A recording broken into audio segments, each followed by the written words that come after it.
Assalamualaikum warahmatullahi wabarakatuh.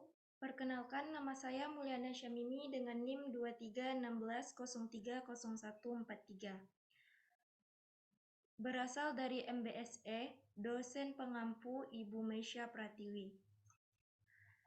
Baiklah, di sini saya akan menjelaskan metode pencatatan dalam perusahaan dagang, yakni metode pencatatan periodik dan metode pencatatan perpetual. Baiklah.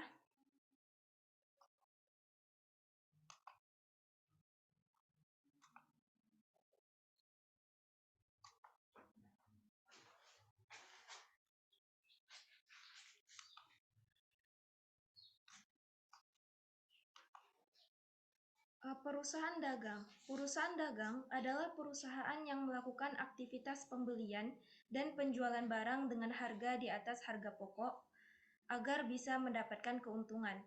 Selain itu, di dalam perusahaan dagang ini, dia memiliki dua metode pencatatan, yakni metode pencatatan periodik dan metode pencatatan perpetual. Di sini, metode periodik itu berguna untuk mencatat hal-hal yang berkaitan dengan persediaan barang dagang dalam perusahaan dagang, di mana persediaan dicatat dan dihitung hanya pada awal dan akhir periode akuntansi saja untuk menentukan harga pokok penjualannya. Metode ini paling banyak digunakan oleh perusahaan yang frekuensi transaksinya tinggi. Selain itu adalah metode perpetual. Metode perpetual adalah untuk mencatat hal-hal yang berkaitan dengan persediaan barang dagang di dalam perusahaan dagang, di mana persediaan dicatat dan dihitung secara detail, baik pada waktu dibeli maupun dijual. Metode ini lebih cocok digunakan dalam perusahaan yang frekuensi transaksinya tidak terlalu tinggi, tetapi nilai per transaksinya besar.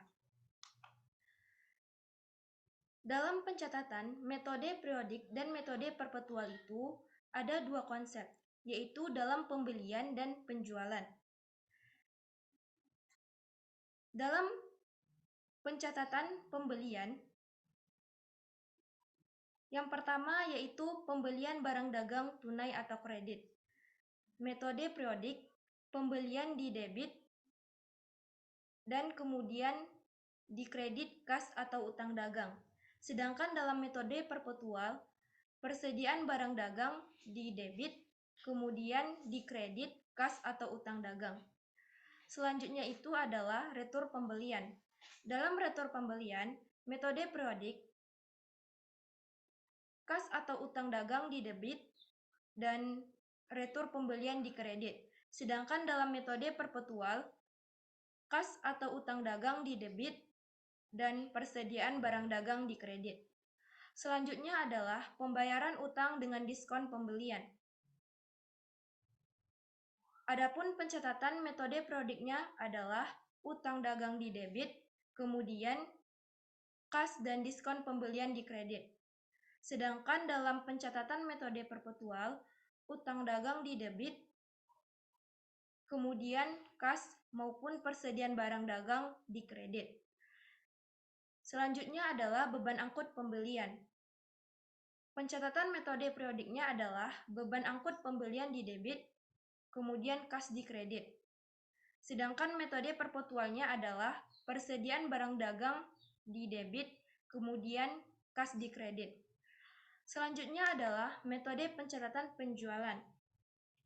Dalam metode pencatatan penjualan, yang pertama itu adalah penjualan tunai atau kredit. Dalam pencatatan metode periodik, yaitu kas atau piutang, itu dia di debit, kemudian penjualan di kredit. Sedangkan dalam pencatatan metode perpetual, kas atau piutang di debit, penjualan di kredit, harga pokok penjualan di debit, kemudian persediaan barang dagang di kredit. Selanjutnya adalah retur penjualan. Retur penjualan dalam pencatatan metode periodik, retur penjualan itu di debit, kemudian kas atau piutang dagang di kredit. Sedangkan dalam metode perpetual, retur penjualan di debit, kemudian kas atau piutang dagang di kredit. Persediaan barang dagang di debit dan harga pokok penjualan di kredit. Selanjutnya, pencatatan penerimaan uang atas piutang dengan diskon penjualan. Pencatatan metode periodiknya adalah potongan penjualan di debit, kas di kredit, dan piutang dagang, potongan penjualan di debit, kas di debit, kemudian piutang dagang di kredit. Sedangkan dalam pencatatan metode perpetual, potongan penjualan itu di debit, kas di debit, piutang dagang di kredit. Adapun dalam pencatatan beban angkut penjualan, metode periodiknya beban angkut penjualan di debit, kas di kredit.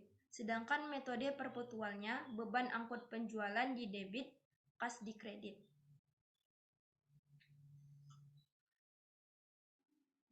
Selanjutnya,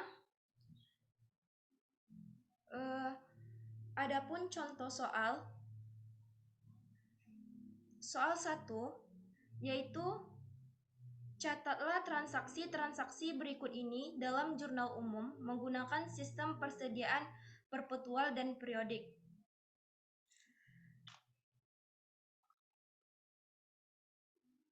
Soal pertama yaitu pada November tanggal 3 membeli barang secara kredit dari PTM seharga 85 juta dengan syarat FOB Destination 2/10 N/30.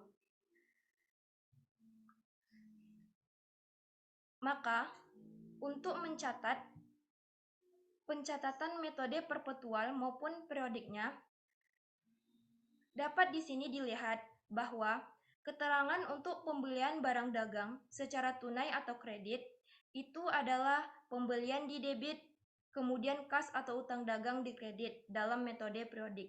Sedangkan dalam metode perpetual, persediaan barang dagang di debit, kemudian kas atau utang dagang di kredit. Pada soal, dia itu adalah membeli barang dagang secara kredit. Maka, pencatatan metode pada periodiknya adalah pembelian dicatat sebesar 85 juta di debit, kemudian utang dagang di kredit 85 juta. Dikarenakan perusahaan di sini membeli barang secara kredit. Sedangkan dalam metode perpetual, persediaan barang dagang itu di debit sebesar 85 juta dan kemudian utang dagang di kredit sebesar 85 juta. Selanjutnya adalah soal kedua. Soal kedua, bahwa pada bulan November tanggal 4 menjual barang secara tunai senilai 37.680.000. Harga pokok penjualan sebesar 22.600. Maka dalam pencatatan metode periodik maupun metode perpetual di sini dalam mencatat pencatatan penjualan tunai maupun kredit dalam metode periodik dicatat kas atau piutang di debit, kemudian penjualan di kredit. Sedangkan dalam metode perpetual, kas atau piutang di debit, penjualan di kredit, kemudian harga pokok penjualan di debit, dan persediaan barang dagang di kredit. Maka untuk mencatat metode pencatatannya, dalam metode periodik, maka dicatat kas sebesar 37.680.000 di debit, kemudian penjualan dicatat sebesar 37.680.000 di kredit. Sedangkan dalam metode perpetual dicatat kas di debit sebesar 37.680.000, sedangkan penjualan sebesar 37.680.000. Harga pokok penjualan sebesar 22.600 di debit, sedangkan persediaan barang dagang sebesar 22.600 di kredit. Selanjutnya adalah soal yang ketiga, yaitu pada November tanggal 5 membeli barang secara kredit dari PTP seharga 47.500.000 dengan syarat FOB shipping point 2/10 N/30, ongkos kirim sebesar 810.000. Maka di sini pembelian barangnya itu adalah secara kredit. Maka dicatatkan dalam metode periodiknya, pembelian di debit sebesar 47.500.000 dan kemudian utang dagang sebesar 47.500.000 di kredit. Tertulis utang dagang sebesar 47.500.000 karena perusahaan membeli barang secara kredit, bukan secara tunai. Kemudian, beban angkut penjualan sebesar 810.000 dikarenakan di sini tertulis FOB shipping point, di mana pembeli yang membayar ongkos angkut. Jadi, perusahaan membayar ongkos angkut sebesar 810.000 di debit, kemudian kas di kredit sebesar 810.000. Selanjutnya, pencatatan pada metode perpetual, yaitu persediaan barang dagang di debit sebesar 47.500.000, kemudian utang dagang sebesar 47.500, utang dagang sebesar 47.500.000 di kredit. Adapun beban angkut penjualannya sebesar 810.000 di debit dan kemudian kas di kredit sebesar 810.000. Soal selanjutnya yaitu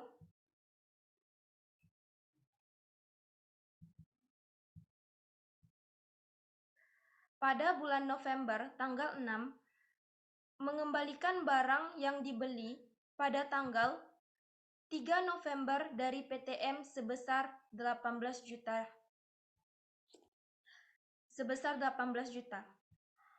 Maka di sini terjadi retur pembelian.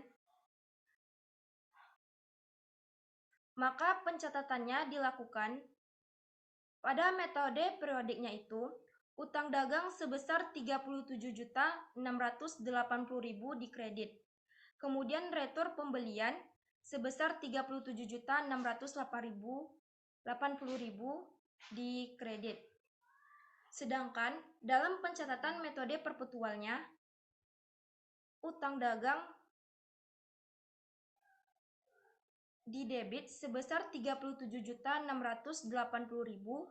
kemudian persediaan barang dagang di kredit sebesar 37.680.000.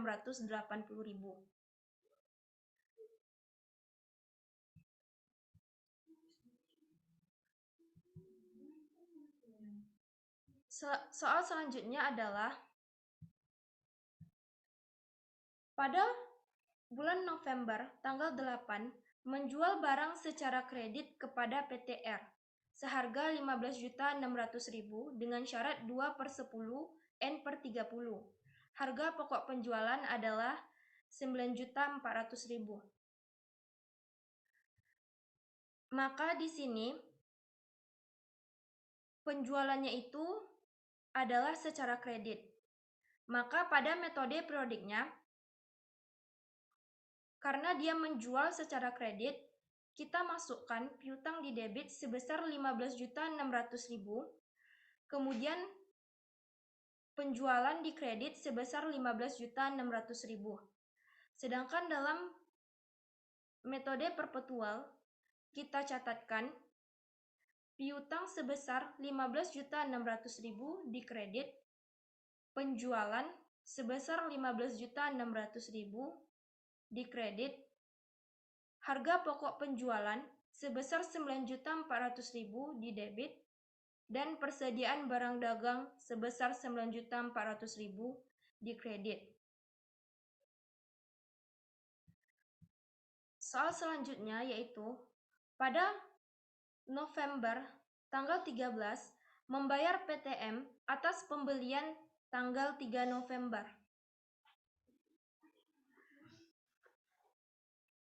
Maka pada soal ini terdapat keterkaitan antara tanggal 13 November dengan tanggal 3 November.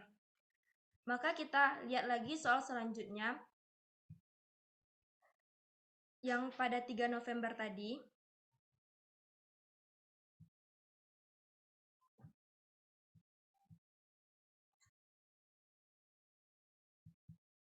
pembeliannya itu 85 juta.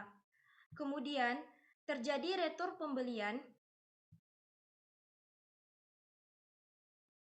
pada tanggal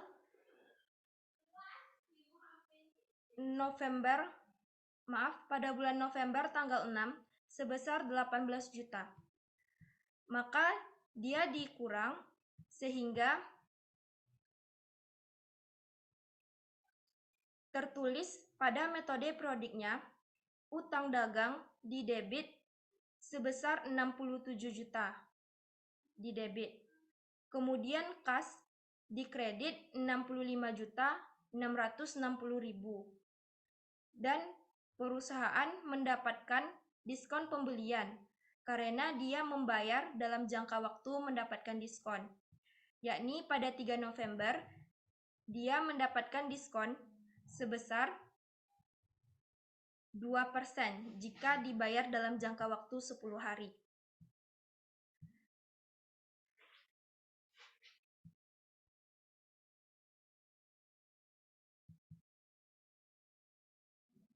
Maka tertulis diskon pembelian di kredit sebesar 1.340.000. Adapun dalam pencatatan metode perpetualnya, yaitu utang dagang kita catatkan di sebelah debit sebesar 67 juta, kemudian kas sebesar 65.660.000 dan persediaan barang dagang sebesar 1.340.000. Soal selanjutnya, pada November tanggal 18, perusahaan membayar kepada PTP atas pembelian kredit tanggal 5 November.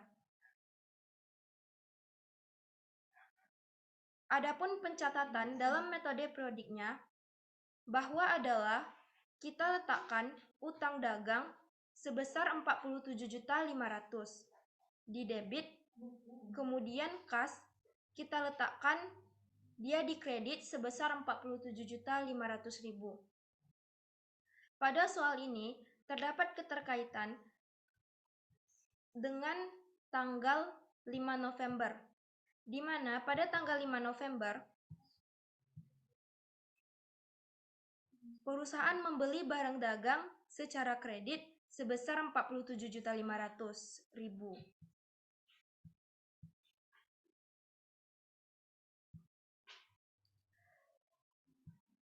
Maka dicatatkan utang dagangnya di debit 47.500.000 dan kemudian kas di kredit 47.500.000. Pada soal ini, antara pencatatan metode periodik dan metode perpetualnya itu sama, yakni utang dagang di debit 47.500.000, kemudian kas di kredit 47.500.000.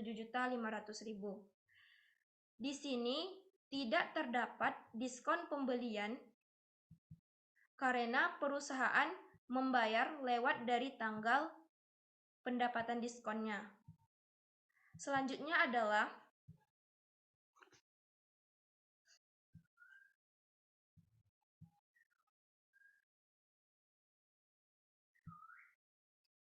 pada bulan November tanggal 23 menerima pengembalian barang dari PTR sebesar 6 juta untuk barang yang dijual tanggal 8 November.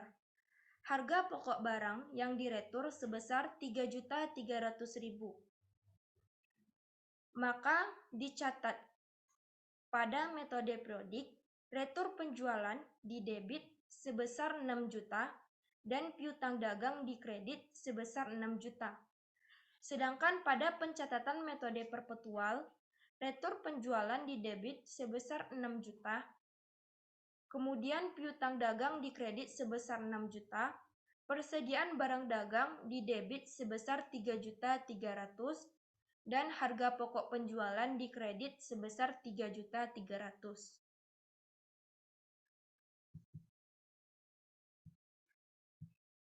Selanjutnya soal terakhir. Pada November tanggal 24 menerima kas dari PTR atas penjualan tanggal 8 November. Maka pada soal November tanggal 24 ini memiliki keterkaitan dengan soal pada tanggal 8 November. Di mana pada tanggal 8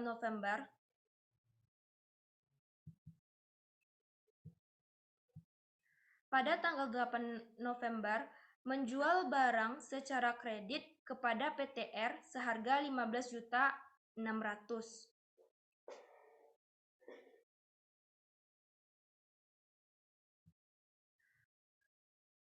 Kemudian terjadi retur pengembalian barang pada tanggal 23 November sebesar 6 juta.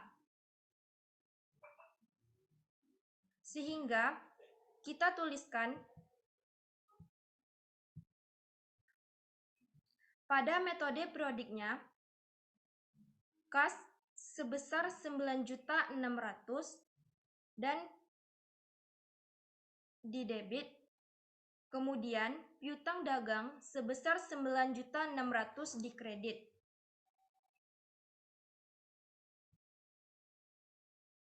Adapun pencatatan dalam metode perpetualnya adalah kas di debit sebesar 9.600.000 dan piutang dagang di kredit sebesar 9.600.000. Pada tanggal 24 November ini, perusahaan tidak mendapatkan diskon penjualan dikarenakan ia membayar lewat dari tanggal mendapatkan diskon, yakni 2/15 N/30.